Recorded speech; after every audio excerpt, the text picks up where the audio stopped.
वहाँ पर खालिस्तान का उन्होंने इतनी बड़ी तादाद में खालिस्तान के हक में वोट दिया है कि वो डिवीजन जो वो हमारे अंदर रखना चाहते थे वो हिंदुस्तान के अपने अंदर मौजूद है। खालिस्तान को लेकर बिल्कुल वहाँ पर चल रही हैं तहरीक, चल रही है, मतलब ये काम चल रहा है। जो चीज़ सच है वो सच मैं बोलूँगा चल रहा है, लेकिन साथ ही एक सच ये भी है बलूचिस्तान में क्या हो रहा है इसके ऊपर। देखें बलूचिस्तान की जो बात करते हैं, पता है देखें जब अमेरिका वहाँ पे था तो उन्होंने फरारी कैंप्स बनाए हुए थे बलूचिस्तान के अंदर, वो हमारे ही लोगों को गुमराह करके लेके जा रहे थे। अब मुझे बताएं, जब से ये फॉरेन ऑक्यूपेशन फोर्सेस वहाँ से गई हैं तो वो दहशतगर्दी क्यों नहीं कर पा रहे? क्या पाकिस्तान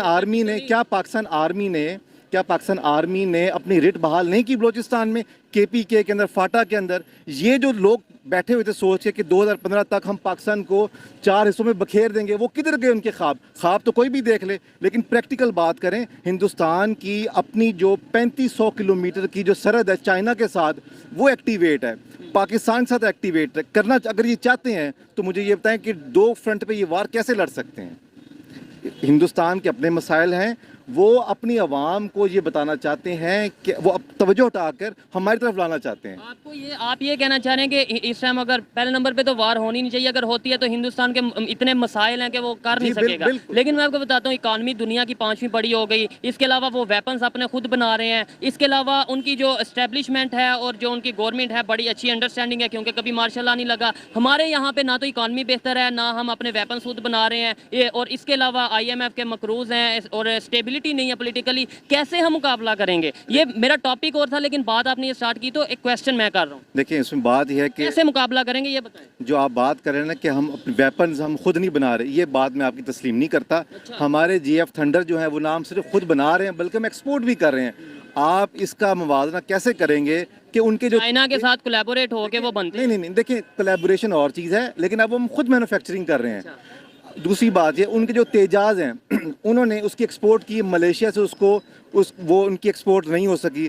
अर्जेंटीना के साथ वो एयर शो में गए, उन्होंने सेल करने की कोशिश की, लेकिन नहीं, वो कॉन्ट्रैक्ट भी हमें मिला। आपको पता है इस बात का कि पाकिस्तान GF थंडर हम अपने जहाज़ों के ज़रिए जो हम एक्सपोर्ट करें उससे हम 1 बिलियन रुपीज़ अब हम कमा रहे हैं। एक बात, अब आपने बात की इकानमी की, दुनिया के अंदर इस वक्त जो भूचाल आया हुआ है, मुझे आप ये बताएं कि क्या यूरोप खुद इस वक्त नहीं निपट रहा इकोनॉमिक क्राइसिस से? अमेरिका के अंदर खुद इकोनॉमिक क्राइसिस है। ये दिखाने की बातें कि 5वीं बड़ी इकोनॉमी है, बिल्कुल होगी, लेकिन उनके आप तजादात देखें, उनके जाके आप मुल्क का हाल देखें कि वो खुद किस नहज पे पहुंच गए हैं। हमारे अंदर जो पॉलिटिकल इंस्टेबिलिटी है, दुनिया में हर जगह इंस्टेबिलिटी होती है, लेकिन चूंकि पाकिस्तान एक एटॉमिक मुल्क है, लिहाजा वो ये चाहते हैं कि ये किसी ना किसी तरीके से हम इसको अंगेज रखेंगे, इनको हम इनकी इनको स्क्रू टाइट करते रहेंगे, मीडिया के अंदर लेके आते रहेंगे तो ये डिस्टर्ब रहेंगे। ऐसी बात नहीं है, इकोनॉमी हर जगह ही ऐसा मामलात है, लेकिन इतने हालात बुरे नहीं हुए जितना पाकिस्तान जितना पेश किया जा रहा है। पाकिस्तान में हालात उतने बुरे नहीं जितने दिखाए जा रहे हैं। देखिए मैं तो ये समझता हूँ जितने दिखाए जा रहे हैं उससे ज्यादा बुरे हैं। ये मेरी अपनी एक परसेप्शन है, मेरी अपनी राय है। आप क्या कहते हैं? उतने बुरे नहीं जितने दिखाए जा रहे हैं? देखिए मेरी बात सुने, बुरे जरूर हैं, तेल की कीमतें बढ़ गई हैं, लेकिन तो जो असल इश्यूज हैं उनका तो आवाम को पता नहीं। आपको शायद पता होगा, जो हमारे अगर बात की जाए वेपन्स की बात की जाए, उनके ऊपर इंटरनेशनली क्या बातें हो रही हैं, ये चीज़ें तो अभी आवाम को नहीं पता। तो आप क्या कहेंगे, हालात बुरे नहीं? देखिए न्यूक्लियर वेपन पे जो बाइडन ने अभी बयान दिया था, तो उसकी आप मिसाल देख लें। जब उन्होंने एक बयान दिया तो हमारी तमाम सियासी जमातें इकट्ठे होकर उन्होंने उसका मुंह तोड़ जवाब दिया। इसके बाद बाइडन को वो बात जो है वो वापस लेनी पड़ी। आपने इकोनॉमी की बात की, आपने IMF की बात की, बिल्कुल ये क्राइसिस हैं, लेकिन मैं ये नहीं आपको कह रहा कि हमारे हालात माज़अल्लाह इतने ख़राब हो चुके हैं कि हम अपने आप को डिफेंड नहीं कर सकते। हम डिफेंड करेंगे। और दूसरी बात ये, इमरान खान या कोई भी जमात वो मुल्क के मफाद के लिए काम कर रही है। कोई भी जमात पाकिस्तान, बिल्कुल। मैं फिर अगर सारी जमातें मुल्क के मफाद के लिए काम कर रही हैं, क्यों पीछे जाते जा रहे हैं? हम 70 साल 75 साल से नीचे ही आ रहे हैं, ऊपर को क्यों नहीं जा पा रहे जैसे जाना चाहिए? देखिए मेरी बात सुने, आप ये कैसे कह रहे हैं कि 70 साल से हम पीछे आए हैं? डॉलर का रेट देखें ना सर। आप 47 में वेस्ट पाकिस्तान जो आज का पाकिस्तान है, मुझे आप ये बताएं इसके पास था क्या?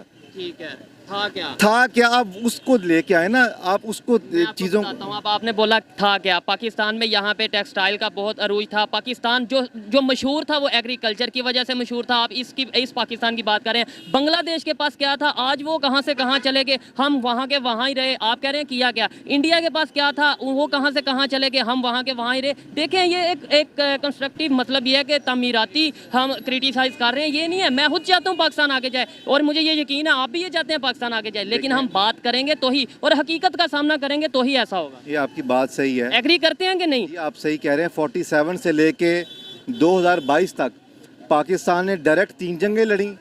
उसके बाद अफगानियों का जो इंसानी बहरान था वो हमने फेस किया। हम इस लायक थे कि हम उनके बहरान में चले जाते, क्यों हम गए। नहीं, देखिए मेरी बात सुने, कुछ चीज़ें आपके कंट्रोल में नहीं होती हैं।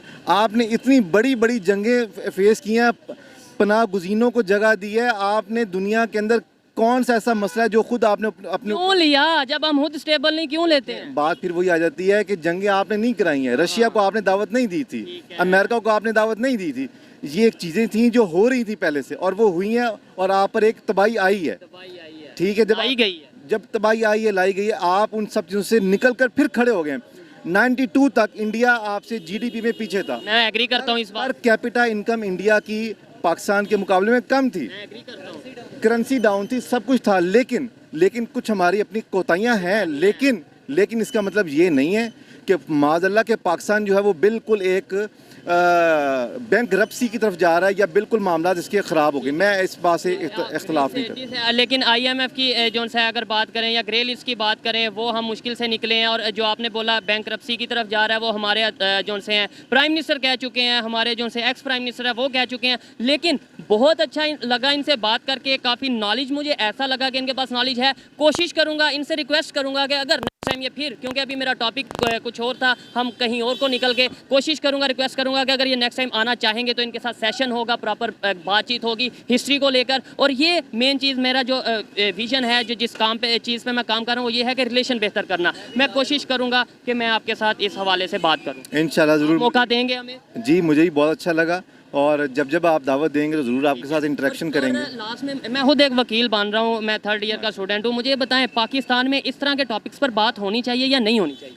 बिल्कुल होनी चाहिए। आवाम को एजुकेट करना चाहिए। जितना आप इंटरेक्ट करेंगे उतनी ही तब्दीली आएगी, और ये पॉजिटिव तब्दीली है। तब्दीली आएगी, सच सामने लाएंगे तो ही हमें पता चलेगा कहाँ हमारी गलती है, कहाँ हमारी हम बेहतर कर रहे हैं। बहुत शुक्रिया सर, अच्छा लगा आपसे बात करके। अस्सलाम वालेकुम। जी वालेकुम सलाम। आपका नाम? मेरा नाम मोहसिन है। मोहसिन साहब, आप आई थिंक एडवोकेट हैं। जी बिल्कुल। ठीक है, जिस टॉपिक पर मैं वीडियो रिकॉर्ड कर रहा हूँ, वो टॉपिक ये है कि जब से खान साहब ने, इमरान खान साहब ने लॉन्ग मार्च स्टार्ट किया है, तब से इंडियन मीडिया पे ये देखा जा रहा है कि इंडियन मीडिया वाले ये कह रहे हैं कि जब से वो काम जो हम 70 साल में नहीं कर पाए थे, यानी कि पाकिस्तान की पब्लिक को एस्टेब्लिशमेंट के, या फिर अगर सादा अल्फाज में कहे आर्मी के अगेंस्ट कुछ नारे नहीं लगवा पाए थे या अगेंस्ट नहीं कर पाए थे, वो काम इमरान खान साहब ने कर दिया। क्या वाकई इमरान खान साहब ने ये काम किया? बिस्मिल्लाहिर्रहमानिर्रहीम। जी नहीं, बिल्कुल ऐसा नहीं है। मैं समझता हूँ कि हम लोग मैं खुद बजाते खुद एज मतलब कि पाकिस्तानी, मैं इस धरने में भी जाता रहा हूँ, मैंने देखा लॉन्ग मार्च में जाता रहा हूँ, मैंने देखा सारा कुछ, और मैं समझता हूँ कि वहाँ पे कोई ऐसा नारा नहीं लगा। और खान साहब जो बात कर रहे हैं वो इंडिविजुअल की बात कर रहे हैं, खान साहब इदारे की बात नहीं। वैसे ये देखें, हमें सच पे भी बात करनी है। बात खान साहब उसी अदारे के किसी शख्स या फर्द की कर रहे हैं या मेरा ख्याल है कि देखें, हर जगह पे जो है ना वो मतलब कि डिफरेंट लोग होते हैं, लेकिन आप उसके लिए ये नहीं कह सकते। आपने खान साहब की कल वाली स्पीच नहीं सुनी।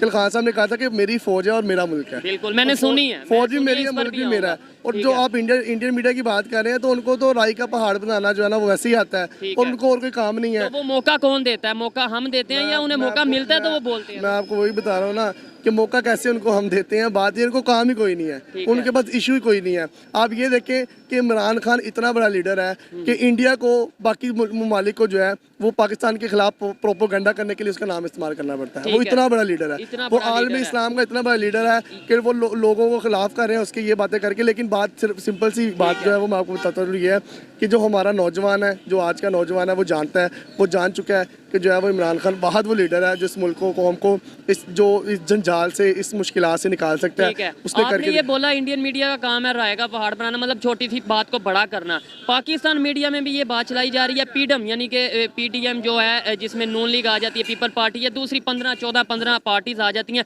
वो तो बाकायदा तौर पर ये कह रहे हैं कि इमरान खान साहब इंडिया के एजेंट हैं। आपने, मैं ये गलत तो नहीं कह रहा? देखिए जी, मैंने सुना नहीं है, आप कह रहे हैं तो चले शायद आप जाके इस पे देख लेना। ये मरियम औरंगजेब साहिबा ने कहा है, ये कल जो कहा है मुझे उन्होंने। सिर्फ इतना बताया, मैं आपसे सिर्फ एक सवाल जी, पूछता जी। हूँ, जो मोदी है वो किसकी शादी के ऊपर विदाउट वीजा पाकिस्तान एंटर हुआ था? सिर्फ इस सारी बातों का जो उनका जवाब है ना, वो इस एक सवाल के अंदर है। ठीक है। मतलब कि दरिया को कुएं में बंद करने वाली बात है कि है। किसकी शादी के ऊपर जो है वो मोदी आया था बगैर वीजे के, और कौन मोदी की माँ को जो है वो साड़ियाँ बेचता रहा, ये सारी कौम जानती है। और मेरा ख्याल है पीटीएम तो अब रह ही नहीं गई, अब तो सिर्फ दो किस्म के लोग यहाँ पे मौजूद हैं, एक जो इमरान खान से मोहब्बत करते हैं और एक जो कि उससे मोहब्बत नहीं करते, नफरत करते हैं। ठीक है, बस दो तरह के लोग हैं, एक मोहब्बत करते हैं, एक नफरत करते हैं। बहुत से और नफरत वो लोग करते हैं जिनको अभी सच्चाई का इल्म नहीं है, ठीक है। जो अभी जहालत में बैठे तो हुए उन्हें हैं। सच्चाई बताएं थोड़ी सी कि भाई सच्चाई- देखें, जो खान साहब बात कर रहे हैं वो दारों के अगेंस्ट नहीं है, वो इस तरीके, मतलब कुछ लोगों को ये जाता है ना, इमेज जाता है जब कोई बात करता है कि ये डर्टी हैरी जैसे नाम लिया उन्होंने और इस तरीके से, तो उन्हें क्लियर करें आप। मैं पूरी आवाम को क्लियर कर रहा हूँ